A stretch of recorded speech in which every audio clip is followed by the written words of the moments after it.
కృపలో క్షేమము నీచితివి, కృపకు పాత్రులుగా చేసితివి.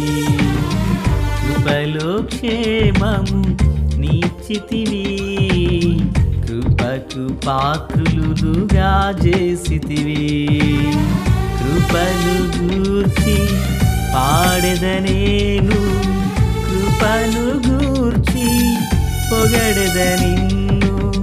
కృపను గూర్చి పాడెదనేను, కృపను గూర్చి పొగడెద నిన్ను.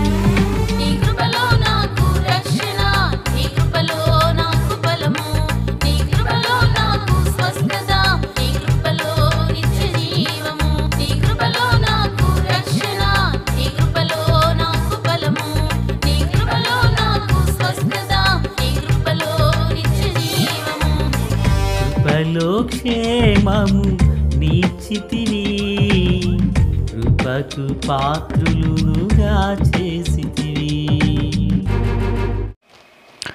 ప్రభు అయినటువంటి యేసుక్రీస్తు వారి పరిశుద్ధమైన నామములో తండ్రి అయిన దేవాది దేవునికి నిత్యము స్తుతియు స్తోత్రములు, మహిమయు ఘనతయు ప్రభావములు యుగయుగములు ప్రభునకి చెల్లునుగాక. ప్రియులారా, బాగున్నారు కదా? దేవుని మహాకృపను బట్టి మరో పర్యాయం మనం ఇలాగన కలిసి దేవుని దైవ వాక్యమును ధ్యానం చేయుటకు గాను మహాదేవుడు మనకు అనుగ్రహించిన ఈ మంచి తరుణాన్ని బట్టి మనం ప్రభువుని ఎంతగానో స్తుతించి బుద్ధులమునై ఉన్నాము. దయగలిగిన ఆయన ఆత్మచేత సమభూమి గల దేశమున ప్రభువు మనలను నడిపించునుగాక. నేటి దినాన పునరుత్థాన ఆదివారం. గడిచిన 7 మాసములు మనలను మన కుటుంబములను ప్రభువు కాచి కాపాడినందులకు గాను పిల్లరా, మరి ఈ 8వ మాసంలోనికి ప్రవేశింపచేసిన దేవుని మొదటి ఆదివారాన మనమందరం సమూహముగా చేరి ప్రభువును గొప్ప చేయుటకు వేగిరమే సిద్ధపడదుము కాక. ఆమెన్. నేటి దినాన మరి మనం వినబూచిన వర్తమానాలు, చదువునయున్న వాక్య పఠనాలు ఇదిగో ముందుగానే మనకు సిద్ధపరచబడి అందించబడుతున్నాయి. ఎవరికి వారిగా సిద్ధపడి ప్రభు సన్నిధిన నిలుచుటకై మనలను మనము సిద్ధపరచుకుందుము కాక. నేటి దినాన వాక్య ధ్యానం కొరకైన భాగము నిర్గమాకాండం 25వ అధ్యాయం 23 నుండి 30వ వచనం వరకున్న భాగమును నేను చదువుచున్నాను. చివరి వాక్యం: నిత్యము నా సన్నిధి రొట్టెలను ఈ బల్ల మీద ఉంచవలెను. ప్రార్థన. మహాపరిశుద్ధుడా, ప్రేమగల తండ్రి, కృపగల దేవా, స్తోత్రాలు. చదవబడి ఉన్న వాక్యము మీది, వినుచున్న వారందరూ మీ వారు. మీ దాసుడనైన నన్ను పూర్ణముగా మరుగు చేసి దైవస్వరమును వినిపింపచేయండి. రాకడ కొరకు, రాజ్యం కొరకు సిద్ధపరచండి. మీ కృప మా మీద నుంచండి. మహిమ పొందండి. యేసునామమున ఆమేన్. ప్రియులారా, 23 నుండి 29 వరకు ఉన్న ఈ వచనాలలో ప్రభువు సన్నిధానాన పరిశుద్ధ స్థలములో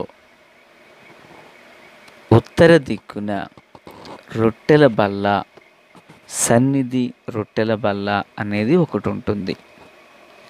దక్షిణ దిక్కున బలిపీఠం, దానికి ఎదురుగా భిన్నముగా ఉత్తరాన రొట్టెల బల్ల అనేది ఉంటుంది.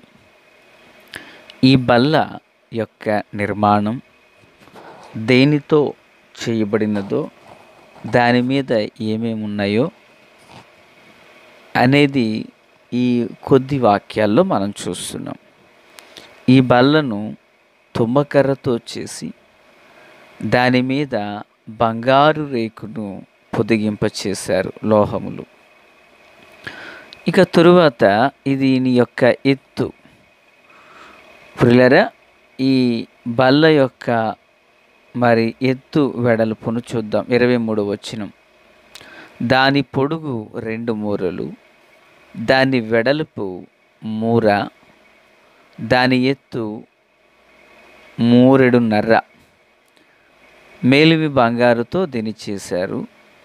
ఆ బల్ల పై భాగమున దానికి చుట్టూ బంగారు జవను చేసి ఒక బెత్తెడంత పైకి, అనగా దాని మీద నుండిన రొట్టెలు క్రిందికి జారిపోకుండగా ఒక బద్ద వలె రౌండ్గా అది చేయబడింది. ఈ బల్లను మోయుటకు గాను 4 కాళ్లకు 4 ఉంగరాలు చేయబడి, మందసం ఎలాగా మోతకర్రల చేత మోయించబడిందో ఇది కూడా అలాగుననే మోయించబడుతూ వచ్చింది. తరువాత పిల్లరా, మరి ఈ బల్ల మీద 12 రొట్టెలు ఉంచబడ్డాయి. ఈ 12 రొట్టెలు, 6 రొట్టెలు ఒకదాని మీద ఒకటి, మిగిలిన 6 రొట్టెలు ఒకదాని మీద ఒకటి ఈ బల్ల మీద ఉంచబడ్డాయి. సో ఈ బల్ల రొట్టెల బల్ల ఉంది గనక, రొట్టెలు కలిగినది ఉన్నది గనక రొట్టెల బల్ల అని, సన్నిధి బల్ల అని, సముఖపు బల్ల అని కూడా దీన్ని పిలవడం జరిగింది. ఈ బల్ల మరి దేవుని సన్నిధానంలో ఉండాలి, గుడారంలో. దాని మీద రొట్టెలు నిత్యము ఉండాలి. ప్రతి సబ్బాతు దినాన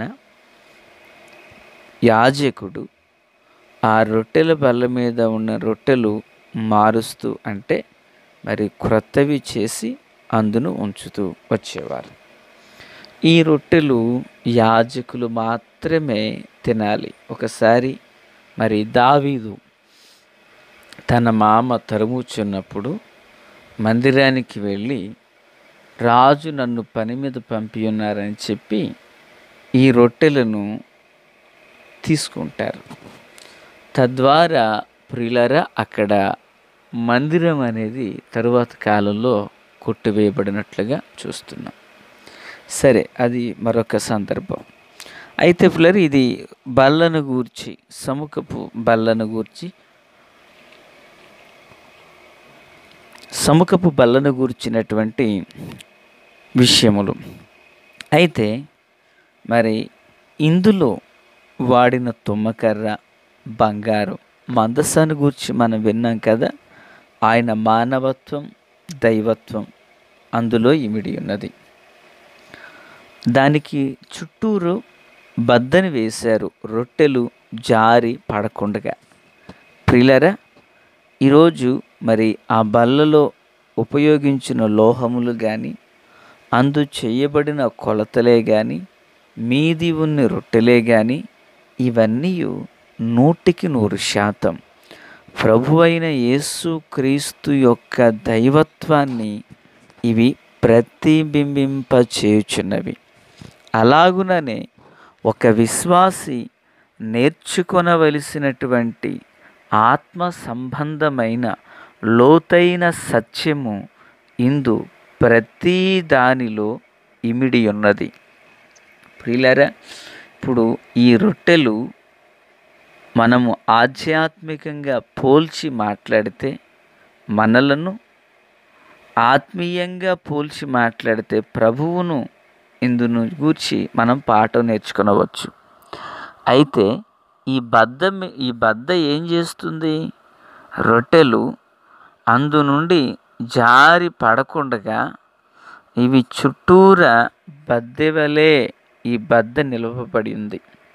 నిజమే, దేవుని సముఖాన ఉన్న ఒక విశ్వాసి తొలగిపోకూడదని, తప్పిపోకూడదని, పడిపోకూడదని, అతడు ప్రభు సన్నిధిని నిలిచి ఉండవలెనని.